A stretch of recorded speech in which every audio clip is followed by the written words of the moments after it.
travailler. J'ai la paire de juifs qui fusillent la sneak de la sneaker addict qui pille. Les dealers va vite te l'acheter. La kick se vole hors norme au top de la mode. C'est hardcore, comment j'adore cette pompe, je la connais par cœur même. Tony Royster est un imposteur à côté de la king des king shoes. To co tu jest specjalnie zrobione? Wiesz co, tutaj robiliśmy custom we współpracy z Michaelą i generalnie chcieliśmy troszeczkę inaczej pokazać elementy są odblaskowe, więc pokazaliśmy też craft, czyli wiesz, naszą taką główną domenę, nie? Więc jeżeli zrobisz coś tam z fleszem, to na pewno będzie odblask. Czym się zajmujecie? Zajmujemy się customem i renowacją butów, nie mamy żadnych podatnych schematów, w każdy możliwy sposób customujemy. I co, haftujecie jakieś specjalne takie narzędzenie, różne rzeczy też na butach? Wszystko to, co chcesz sobie zaprojektować, ksywy, wzory na butach, znaczy to właściwie. Précise, mon calibre anticipe les poseurs qui m'a closer en sereine. Les losers, diggers de 10 heures qui à 10 heures n'ont plus rien à faire, ça fait peur. Alors respecte-la, c'est le nec plus ultra de la basket de luxe, même l'avenir te le dira, arrête. Par là mes pompes, ma tête est ailleurs. T'as pas la carrure d'ailleurs, faut faire des pompiers. C'est ouf comme cette paire de pompes me ramène à la vie. Tu connais pas mes plans, mes projets sont percés par celle-ci. C'est de fétiche, ajouté au dark en plastique. En partant du principe, c'est l'emblème de mon esprit. Ça tombe sous le sens mec, que t'as envie d'avoir mes shoes. T'auras beau t'appeler Luke et coucher, non tu les auras pas, t'es ouf.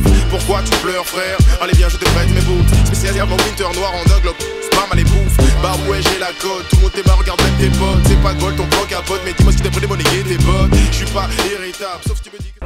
What you see here is a collection of Michael Jordan trainers that represent his second three-peat.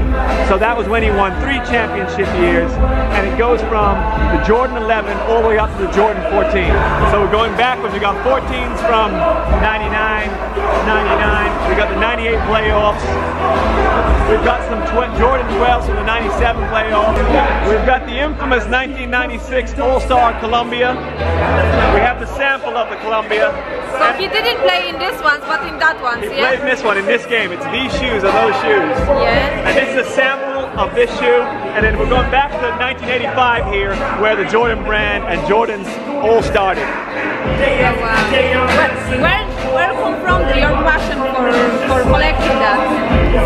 Largely from just being a fan of basketball, and I guess just growing up where hip hop and street fashion and culture all kind of came together. That's it. And which one is like your first pair?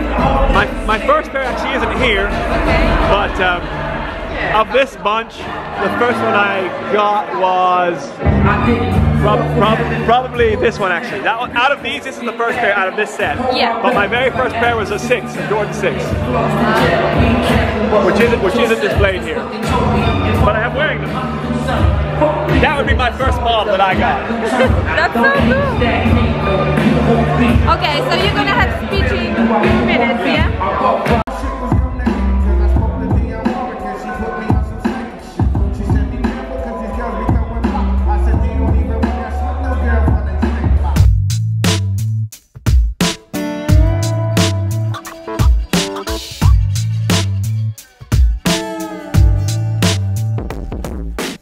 Woke up early this morning, love me now.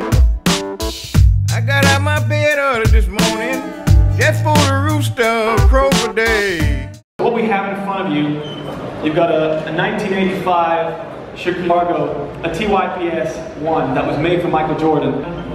That Jordan 1 was specifically made for Michael Jordan.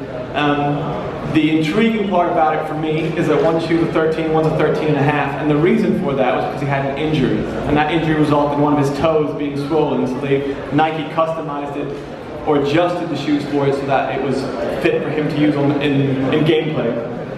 The second item you have there is a rare 11 Columbia sample that was made for Michael Jordan to use in the All-Star game, but he never actually wore it. I'm lucky enough to own a pair that he actually wore, but he wore it while he was filming the movie Space Jam in the training facility that he would play at, because when Space Jam was being made, Michael Jordan had actually retired from basketball, was playing baseball, and while they were filming Space Jam, the comeback was coming. He was playing hard, but he was playing hard away from the people, away from the NBA. And so there are a few adjustments to that shoe which make it a player exclusive or made for Michael Jordan. And they largely are basically a toe adjustment, which is done so that he could spin on his foot, and a 23 that they've embroidered on the back. And that means that it was just unique, because he was such a big star. It made it unique and it made him want to do it. The next shoe is a huge shoe in my opinion, probably potentially one of the biggest shoes that MJ would have worn, and that is the actual shoe from the 1996 All-Star game. And it's very hard. I mean, the coating's right, the coating in the shoe is correct, the wear in the shoe is correct, the size of the shoe is correct. It came from a source that was linked to the NBA, which I'm not allowed to speak about because I have to sign an NDA on that. But the fact that you can look at the shoe and you can look at a photo, it's very hard to photo match an actual shoe to a game because the photos aren't particularly great quality. But for this particular shoe, me and a few friends have been able to actually see the points that make it the shoe. So it's a shoe, obviously. It's a shoe with some material and some rubber, but it's way more than that. And I'll get back to that when I talk about why I collect. The next three shoes are Jordan 12s, and the first one is actually not mine. The first one's Camille's, to be honest. And that's a beautiful cherry that he wore against the Knicks. In the middle, you've got a 12 that he wore in the playoffs. And the other one is, again, East Coast game against the New Jersey Nets. And they're all such a great shoe. And the fact that there's a set of a lot of the colorways there, all the Bulls colorways and playoff colorways that Jordan could have played in at a point in time, which is quite amazing, actually. It's really great to see, actually. The next one is a 13, and it's again from the playoff.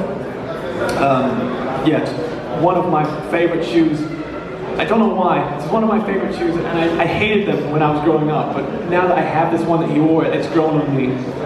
And the last two are the 14. So he ended his career with as a bull doing the last shot in a black pair. And obviously the black pair, to be honest, there's some talks about this pair having sold for like 200. I knew where it was at one point, but it's now going to like the collector space where I just don't know where it is. But what we have here is a pair that, again, that's Camille's, not mine, that is signed, that he potentially won the camp. But it's got a beautiful UDA authenticated signature. And the last pair is an actual MJ 14 white cherry, which is very rare. I think Camille and the team and everybody who's involved here have helped me to bring this together, and it just looks great. I'm really proud of that. A bit about me, I'm just a regular guy from London. Work in London, I'm a father, I've got 3 kids, and I'm just into collecting. And I've talked to a lot of people here, and a lot of people, you think the same. You think about what makes you smile, what brings back certain years in your life, and these are what I grew up with, playing in the street with my friends, playing basketball with my friends, and I just wanted to have that in my house and actually have a real bit of substance. I mean, collecting for me, I've always done. I started collecting like the originals, and I didn't get bored with it. I didn't like think, oh, this is boring, these are useless. It just started the originals, I did something. You know what I'm going to do? I'm going to build the world's most valuable MJ collection. And that's been like my hobby and passion for the last 15 years. And that's what I've done. I'm trying to think of another interesting question that people ask. People always talk about value. The value is what it is to you. And a lot of people will see just shoes, and that's fine. And there's no offense taken. That's what it is to some people. These are just shoes. I always say they're art. They're art and history. People always like, what do you mean it's art and history? It's a bit of rubber, some stitching, some embroidery, and a bit of leather. But if you think of what you actually have in front of you here, it's history. It's a point in time. I could show people photos, and I can zoom in on these photos, and I can show you a mark on a shoe. And there are some marks on these shoes that would tell a story, and that brings you back to the point in 1996 or 1998 or back to 85, and the fact that you can have that substance in your house, to me, makes it art. So in terms of pricing, that's the pricing of these things happens. I mean, that's how it's valued. I mean, I don't like to talk numbers, and I'm not going to go into any detail, but these are artwork. This is part of my culture. This is part of what I wanted to do. It was really cool for Poland that Camille and Julia are doing this, and they're local, and the whole team are coming together in Poland, and it's amazing. I've met so many really cool people, and it's just great to have a positive, fun event. And I just hope you enjoy my little piece here. We have a small gift for you, Gerard, because his favorite Air Jordan models is like Air Jordan 6. It's like Gerard OG6, so Rafa Wall made that for him, like a gift from us. Thank you. Thank you for coming. Thank you for coming.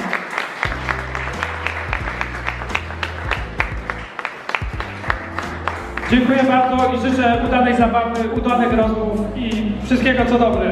Hello, jak widzieliście, byłam dzisiaj na super fajnym evencie zorganizowanych przez moich znajomych właśnie z Londynu. Mogliście podziwiać razem ze mną kolekcję butów Jordanów, które nosił Jordan. Sam Jordan nosił te buty. Tam chyba 2 czy 3 pary w tej kolekcji należą do Camila. Reszta tych butów należy do Gerarda Starkeya, więc naprawdę ciekawa kolekcja, no muszę przyznać. Każdy ma jakieś fajne hobby, ale przyznam szczerze, że pierwszy raz spotkałam osobę, która ma właśnie tego typu hobby, więc można było sobie nabyć sneakersy, tudzież jakieś Jordany i tym podobne. Było też kilka stoisk bardzo ciekawych, na których właśnie wyszywali różne rzeczy, haftowali właściwie na butach, personalizowali, ewentualnie odnawiali buty, czyszczenie i tak dalej, więc bardzo fajnie było zobaczyć to wszystko. Pomimo, iż tego typu imprezy to nie są jakieś moje klimaty, bo ja nie jestem wielkim jakimś tam super fanem, ale to było bardzo ciekawe doświadczenie, także bardzo się cieszę, że Julcia mnie tam zaprosiła. A teraz wracam do domku, czas zjeść jakiś obiadek i poczynić resztę obowiązków domowych zaplanowanych na ten jakże piękny, niedzielny, słoneczny dzień. Także tym miłym akcentem zakończę tego vloga. Pozdrawiam Was serdecznie, do zobaczenia w kolejnym odcinku. Pa!